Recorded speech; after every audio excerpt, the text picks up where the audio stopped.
হাওয়াই দ্বীপের বিখ্যাত কিলাউয়া আগ্নেয়গিরি হঠাৎ করেই নতুন করে জেগে ওঠে। মাটি ফুঁড়ে দাউ দাউ করে বেরিয়ে আসতে শুরু করলো আগুনের মতো লাল টকটকে লাভা। ইউএস জিওলজিক্যাল সার্ভে বা মার্কিন ভূতাত্ত্বিক জরিপ সংস্থার প্রকাশ করা ভিডিওতে দেখা যায় আগ্নেয়গিরিটির উত্তর দিকের মুখ বা ভেন্ট থেকে প্রচণ্ড শব্দে লাভা ছিটকে বের হচ্ছে। দৃশ্যটি এতটাই তীব্র ছিল যে সেখানে বসানো একটি রিমোট ক্যামেরা ফুটেজ রেকর্ড করতে করতেই লাভার আঘাতে অকেজো হয়ে যায়। বিজ্ঞানীরা জানিয়েছেন মাটির নিচ থেকে আগুনের স্রোত লাফিয়ে লাফিয়ে প্রায় ৫ থেকে ১০ তলা সমান দালানের উচ্চতায় পৌঁছে যাচ্ছিল। প্রকৃতির এক অদ্ভুত ও ভয়ঙ্কর সুন্দর দৃশ্যটি দেখা যায় গত ৬ ডিসেম্বর শনিবার হাওয়াই ভলকানোস ন্যাশনাল পার্কের ভেতরে অবস্থিত হালে মাউমাউ জ্বালামুখে। পার্কের এই অংশটি সাধারণ মানুষের জন্য বন্ধ রাখা হয়েছে, তাই বড় কোনো বিপদের আশঙ্কা নেই। তবে আগ্নেয়গিরির গর্জন আর মাটির কম্পন ঠিকই টের পাওয়া গেছে।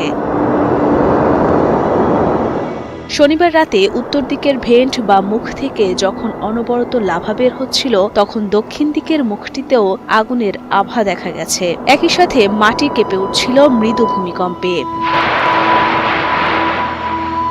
২০২৪ সালের ২৩ ডিসেম্বর থেকে এই কিলাউয়া আগ্নেয়গিরিটি থেমে থেমেই অগ্নিপাত ঘটাচ্ছে। এটি বিশ্বের সবচেয়ে সক্রিয় আগ্নেয়গিরিগুলোর মধ্যে একটি, তাই বিজ্ঞানীরা সবসময় এর ওপর নজর রাখেন।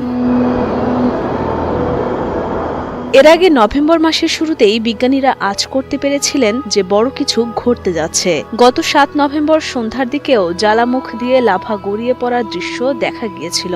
তখন ভূতাত্ত্বিকরা সতর্ক করে বলেছিলেন যে কোনো সময় লাভার উদগীরণ আরও বেড়ে যেতে পারে এবং হাই ফাউন্টিং ফেজ বা উঁচুতে লাভা ছিটকে ওঠার পর্যায়ে শুরু হতে পারে। তাদের সেই ভবিষ্যৎবাণী যেন সত্য হলো ডিসেম্বরের এই অগ্ন্যুৎপাতে।